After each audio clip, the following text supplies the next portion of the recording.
Chapter 1. Exclusive Claims of God and Heaven.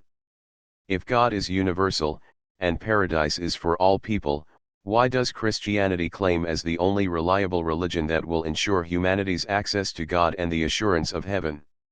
If Jesus is a universal God, why do churches, each with conflicting sectarian doctrines, vie for sole domain of Jesus and his promised paradise?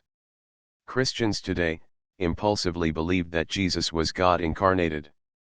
For them, proof of his divinity came from the miracles he did, such as turning water into wine, and raising the dead. His followers claimed he resurrected himself after being crucified, then ascended to heaven. Because of these notions, Christians assumed Jesus was the God, the one who could save them from their sins and hell, and able to reward his believers with life eternal. Not knowing the fact, that the now common belief on Jesus' divinity merely originated as a mandate of the Council of Nicaea in 325 CE. The emergence of competing brands of Christianity inflicted further complications in believers' psyches. Believers ended up having the following religious syndromes. 1.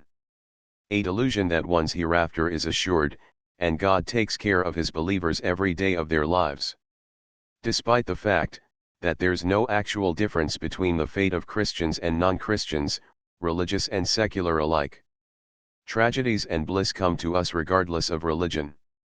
2. Psychological enslavement to a belief system that perpetuates exploitation of believers' consciences and money.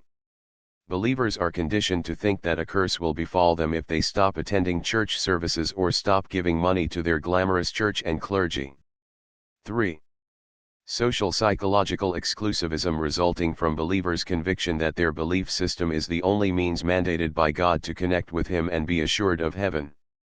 As Augustine said, outside the church there is no salvation.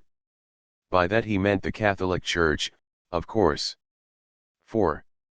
Cultural imperialism, because of believers' passion of changing the world according to their religious cultural notions, from dress codes to sex, and even politics and racial biases.